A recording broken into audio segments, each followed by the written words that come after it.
Praise the Lord. இந்த நாளிலே நம்ம தாவீதினுடைய கேரக்டர் ஸ்டடி பார்ட் 1 பார்த்தோம். இந்த நாளிலுமே இன்னும் ஒரு 5 குறிப்பை நம்ம பார்க்க இருக்கிறோம். ஒருவேளை தாவீதினுடைய வாழ்க்கையினுடைய பகுதி என்று சொல்லும்போது சவுலை குறித்தும் ஒரு காரியம், யோனத்தானை குறித்து அப்படின்ற ஒரு சில காரியங்களும் இதில் ஆட் பண்ணி நம்ம பார்க்க போகிறோம். முதல்ல இப்போ 6வது குறிப்பு பார்த்தீங்க அப்படின்னா, தாவீது கோலியாத்தினுடைய சம்பவத்தில் நீங்கள் வாசிக்கும்போது சவுல் அவனை அனுமதித்து அந்த களத்திற்கு அனுப்புகிறான். அனுப்பும்போது தாவீதுக்கு தன்னுடைய உடைகளெல்லாம் கொடுக்குறான், தன்னுடைய ஆயுதங்கள் எல்லாம் கொடுத்து பார்க்குறான். ஆனால் அது அவனுக்கு பழக்கம் இல்லாததுனால, அதை தாவீது அணிந்து பார்த்து தனக்கு பழக்கம் இல்லாததுனால அவன் தனக்கு தெரிந்த கூழாங்கல்லையும் அந்த கவனையும் எடுத்துக்கொண்டு அவன் போகிறத நம்ம வாசிக்கலாம். நீங்கள் 1 சாமுவேல் 17வது அதிகாரம் 39-40 வசனத்தில் நீங்கள் அதை வாசிக்கலாம். நம்முடைய வாழ்க்கையில் கூட யுத்தத்தின் நாளில் புதிய காரியத்தை நம்ம ட்ரை பண்ணுறத எப்போவுமே கவனமாக இருக்கணும். அதிகப்படியான நேரங்களில் முக்கியமான தருணத்தில் புதிய காரியத்தை ட்ரை பண்ணும்போது அது ஒரு ஃபெயிலியருக்குள்ளே, அது ஒரு பாதிப்புக்குள்ளே போகிறதுக்கான வாய்ப்பு இருக்குது. ஏன்னா தாவீது இந்த இடத்துல பார்த்தீங்க அப்படின்னா தனக்கு என்ன பழக்கப்பட்டதோ அதை எடுத்துக்கொண்டு அவன் போகிறான். ஏன் அப்படின்னா அவன் எனக்கு கவனில் நல்ல பழக்கம் இல்லை, எனக்கு இந்த கரெக்டாக நான் கல்லை வச்சு நான் கவனை யூஸ் பண்ணிடுவேன் அப்படின்றது அவனுடைய பெரிய நம்பிக்கை கிடையாது. அவனுடைய நம்பிக்கை என்ன தெரியுமா? எனக்கு பழக்கப்பட்டதை நான் பயன்படுத்துகிறேன். ஆனால் அந்த முடிவு, அந்த விக்ட்ரி, அந்த வெற்றியை கொடுக்கிறவர் யார் அப்படின்னு பார்த்தீங்க அப்படின்னா, இதே அதிகாரத்தில் 47வது வசனத்தில் அவன் கோலியாத்திட்ட பேசும்போது ஒரு வார்த்தையை சொல்லுகிறான். கர்த்தர் பட்டயத்தினாலும் ஈட்டினாலும் ரட்சிக்கிறவர் அல்ல என்று இந்த ஜனக்கூட்டமெல்லாம் அறிந்து கொள்ளும். யுத்தம் கர்த்தருடையது, அவர் உங்களை எங்கள் கையில் ஒப்பு கொடுப்பார் என்றான். ஆமேன். நம்மளும் கூட நம்மளுடைய முக்கியமான தருணங்களை நம்ம என்ன செய்யணும் அப்படின்னா, இதுவரைக்கும் நம்ம எதை ப்ராக்டிஸ் பண்ணியிருக்கிறோமோ அதை கொண்டு போய் நம்ம செய்து காரியங்களை செஞ்சால் போதும். ஏன்னா அந்த யுத்தம் கர்த்தருடையது, அந்த முடிவை கொண்டு வருகிறவர் கர்த்தர் ஒருவர். ஆண்டவர் ஒரு மனிதனை பயன்படுத்தணும் அப்படின்னா அதுக்கு பெரிய பெரிய எக்யூப்மெண்ட்ஸ்லாம் தேவை கிடையாது. கர்த்தர் அவனுடைய பலனாக இருந்தால் போதும், ஆண்டவர் காரியங்களை செய்து முடிப்பார். அந்த இடத்துல ஒரு கல்லை வச்சு அவ்வளோ அவன் ஆயத்தமாய் வந்த சிறு வயது முதல் சவுல் கோலியாத்தை குறித்து சொல்லும்போது ஒரு வார்த்தை சொல்கிறான். என்ன அப்படின்னா, நீ சின்ன பையன், ஆனால் அவன் சிறு வயது முதல் யுத்த வீரன். சிறு வயது முதல் யுத்த வீரனாக இருக்கிறவனை சாய்க்கிறதுக்கு ஒரு கல் போதும்.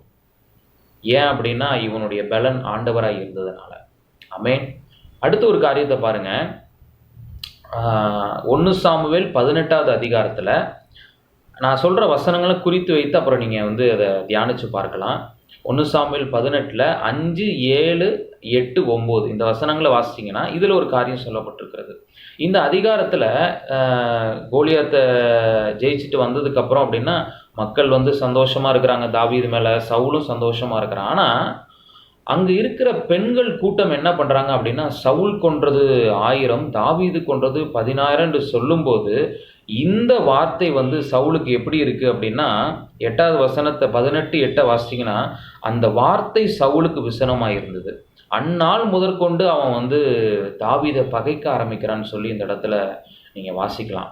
நிறைய நேரங்களில் நம்மை சுற்றி இருக்கிறவர்கள் பேசுகிற வார்த்தைகள் ஒரு குழப்பத்தை நம்ம சூழ்நிலையில் உண்டு பண்ண முடியும். சவுலுக்கு தாவீதை குறித்து அவன் அதில் தெளிவாக இருக்கணும். எனக்கு தெரியுங்க தாவீதை பற்றி, இவங்க சொல்கிறதுனால அல்ல அப்படின்ற ஒரு தெளிவு இருக்கணும். ஆனால் அவனுக்கு அந்த இடத்துல ஒரு தெளிவு இல்லை. சுற்றி இருக்கிற பெண்கள் பேசுகிற வார்த்தையை வைத்து அவன் என்ன ஆயிட்டான் அப்படின்னா தாவீதுக்கு விரோதமாய் செயல்படுகிறதுக்கு அந்த நேரம் முதற்கொண்டு அவன் ஆரம்பிக்கிறான். இன்றைக்கு நம்ம வாழ்க்கையில் அவங்க இப்படி இவங்க அப்படின்னு மற்றவங்க சொன்னால் நம்ம உடனே அதை ஏற்றுக்கொண்டு நம்ம அதுக்கு ரியாக்ட் பண்ணாமல் நம்ம என்ன பண்ணணும்னா, எனக்கு தெரியுங்க அவங்கள பற்றி அப்படின்னு சொல்லி நம்ம அறிந்து கொண்டதில் உறுதியாக நிற்கணும். அதே நேரத்தில் நம்ம ஜெபித்து நம்மளுடைய காரியங்களை செய்யும்போது ஒருவேளை அவங்க சூழ்ச்சி செய்கிறவங்களா இருந்தால் அப்படின்னா ஆண்டவர் கட்டாயம் காட்டி கொடுப்பார். சுற்றி இருக்கிற மனிதருடைய வார்த்தைகள் குறித்து நீங்கள் ரொம்ப கவனமாக இருங்க. அநேகர் குறித்து உங்ககிட்ட சில பேர் சொல்கிறாங்களா, இவங்க அப்படி இவங்க இப்படின்னு சொல்கிறாங்களா, நல்ல ஒரு காரியத்தை கவனிச்சுக்கோங்க. உங்களை பற்றியும் கண்டிப்பாக அங்கே போய் சொல்லுவாங்க. ஏன்னா இவங்க எப்படின்னா இன்ஃபர்மேஷனை கலெக்ட் பண்ணி நம்மகிட்ட வந்து சொல்லுவாங்க, நம்மளை பற்றி கேட்டுட்டு போய் இன்னொருத்தர் சொல்லுவாங்க. அப்படிப்பட்ட குணமுள்ளவர்களே நீங்கள் உங்களோட வாழ்க்கையை விட்டு விலக்கி வைக்கணும். கர்த்தர் நம்மளுக்கு அப்படிப்பட்ட ஞானத்தை கொடுப்பாராக. அடுத்த ஒரு காரியத்தை பாருங்க, தாவீது யோனத்தானுடைய ஃப்ரெண்ட்ஷிப்பை குறித்து பார்க்கிறோம். இதே 18வது அதிகாரத்தில் 3வது வசனத்தில் பார்த்தீங்கன்னா, யோனத்தான் தன் தாவீதை வந்து தன் ஆத்மாவை போல சிநேகித்தான் என்று சொல்லப்பட்டிருக்கிறது. அந்த அளவுக்கு இன்றைக்குமே வந்து வேதத்தை அறியாதவங்க கூட நம்ம வந்து வெளியில இருந்து ஜஸ்ட்டு கேட்கும்போது பெஸ்ட்டு ஃப்ரெண்ட்ஷிப்புக்கு அடையாளம் யாருன்னு பார்த்தீங்கன்னா தாவீதும் யோனத்தான். அந்த அளவுக்கு ஒரு இப்படிப்பட்ட இக்கட்டான சூழ்நிலையில் கூட ஆண்டவர் ஒரு நல்ல நண்பனை அவனுக்கு கொடுத்திருந்தார். அதற்காக ஆண்டவருக்கு ஸ்தோத்திரம். ஆண்டவர் நிறைய நேரங்கள் நெருக்கப்படுகிற நம்மளுடைய சூழ்நிலையில் நம்முடைய வாழ்க்கையில் கூட நமக்கு ஆதரவாக இருக்கும்படி. ஏன்னா நீங்கள் பின்னாடிலாம் வாசிக்கும்போது சவுலினுடைய சூழ்ச்சியை அறிந்து யோனத்தான் போய் என்ன பண்ணுறான் அப்படின்னா, தேவனுக்குள் தாவீதனுடைய கரத்தை அவன் திடப்படுத்தினான் அப்படின்னு சொல்லி நீங்கள் 23:16 நீங்கள் வாசிக்கலாம். தாவீதை போய் வந்து யோனத்தான் திடப்படுத்துகிறான். நீ வந்து கவலைப்படாத அப்படின்னு சொல்லி, எங்கள் அப்பா வந்து இந்த மாதிரி சூழ்ச்சி செய்கிறார், நீ கவலைப்படாத அப்படின்னு சொல்லி அவன் வந்து அந்த இடத்துல திடப்படுத்துறதை நீங்கள் பார்க்க முடியும். அப்படி ஒரு திடப்படுத்துகிற ஒரு நண்பனாக அவன் இருக்கிறான்.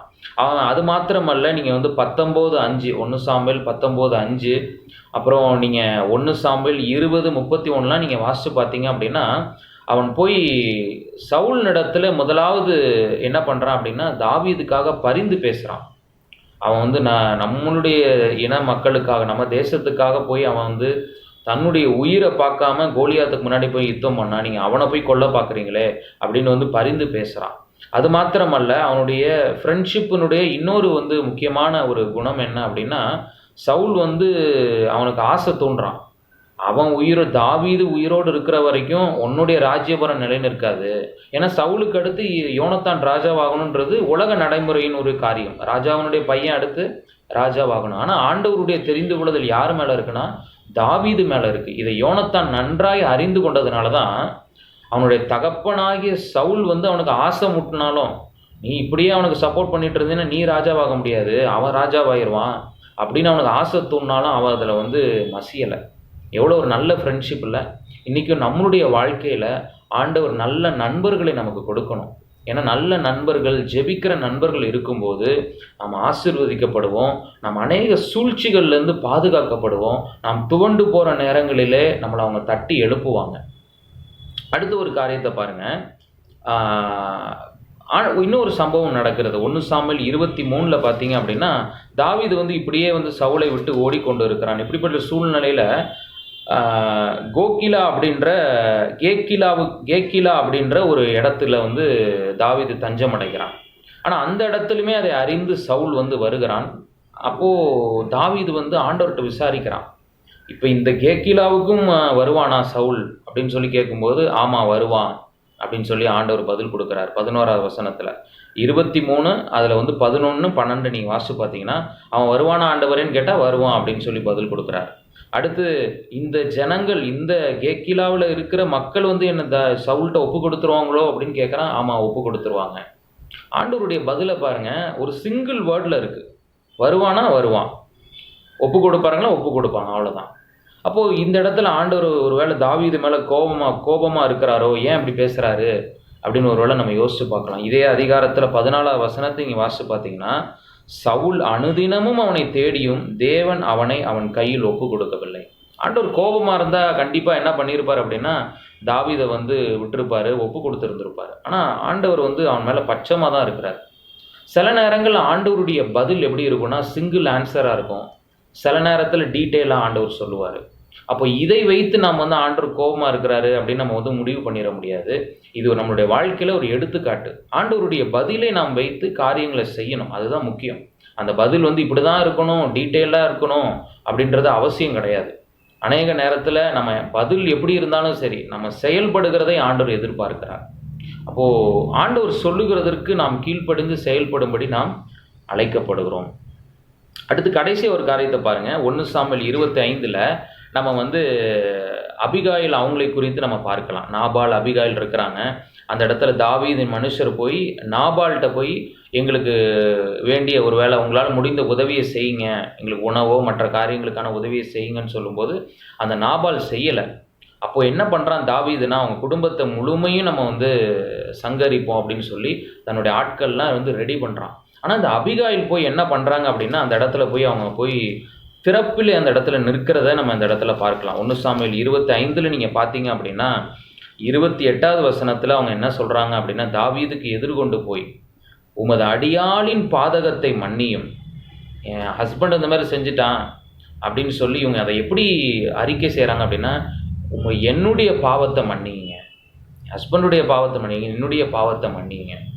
நெகேமியா கூட நம்ம வாசிக்கும்போது அலங்கங்கள் இடிக்கப்பட்டது இந்த மாதிரி காரியங்களுக்கெல்லாம் ஜெபிக்கும்போது, ஆண்டவர் சமூகத்தில் ஜெபிக்கும்போது, ஆண்டவரே எங்கள் பாவத்தை மன்னிங்க, இன்றைக்குமே நாம் செய்ய வேண்டியது நம்ம தேசத்துக்காக, நம்ம நண்பர்களுக்காக, ஆண்டவரே எங்கள் குற்றத்தை மன்னிங்க, எங்கள் தேசத்தினுடைய பாவத்தை மன்னிங்க, எங்கள் அதிகாரிகளுடைய பாவத்தை மன்னிங்க.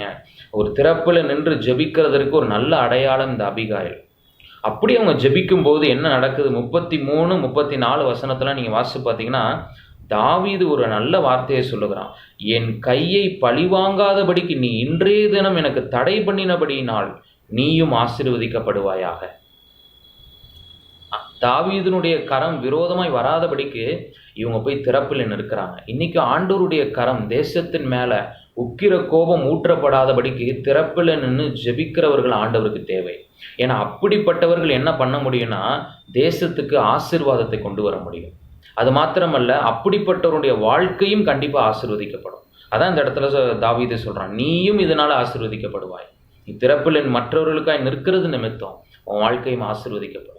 இந்த நாளில் இந்த கேட்ட வார்த்தையின்படி ஆண்டவரிடத்தில் ஒப்பு கொடுப்போம். ஆண்டவரே, எங்களுடைய வாழ்க்கையை நீங்கள் ஆசீர்வதிக்கணும், எங்களுடைய வாழ்க்கையிலையும் நல்ல நண்பர்களை நீங்கள் கொடுக்கணும். எங்களுடைய வாழ்க்கையில் கூட நாங்கள் ஆண்டவரே முக்கியமான தருணங்களில் புதிய காரியத்தை நாங்கள் பயன்படுத்தக்கூடாது.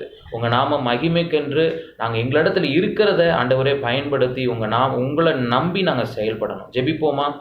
ஸ்தோத்திரிக்கிறோம் ஆண்டவரே, நன்றியோடு துதிக்கிறோம்ப்பா. இந்த நாளில் நாங்கள் கேட்ட வசனத்தின்படி கர்த்தர் தாமே எங்களை பலப்படுத்தி எங்களை தொடர்ந்து நடத்துவீராக. தாவீது, சவுல், யோனத்தான், அபிகாயிலை குறித்தெல்லாம் நாங்கள் இந்த நாளில் பார்த்தோம்ப்பா. நீங்கள் அப்படியே எங்களுடைய வாழ்க்கையில் நாங்கள் இதெல்லாம் தியானித்து பார்த்து எங்கள் வாழ்க்கையில் இருக்கிற காரியங்கள் குறைகளை சரிபடுத்தி கொண்டு நாங்கள் தெளிந்தவர்களாய் நடக்க ஆண்டவர் அனுக்கிரகம் பண்ணுங்க. நான் ஆண்டவர் இயேசுவின் நாமத்தில் இந்த ஜெபத்தை ஏறெடுக்கிறோம் நல்ல பிதாவே. ஆமேன், ஆமேன்.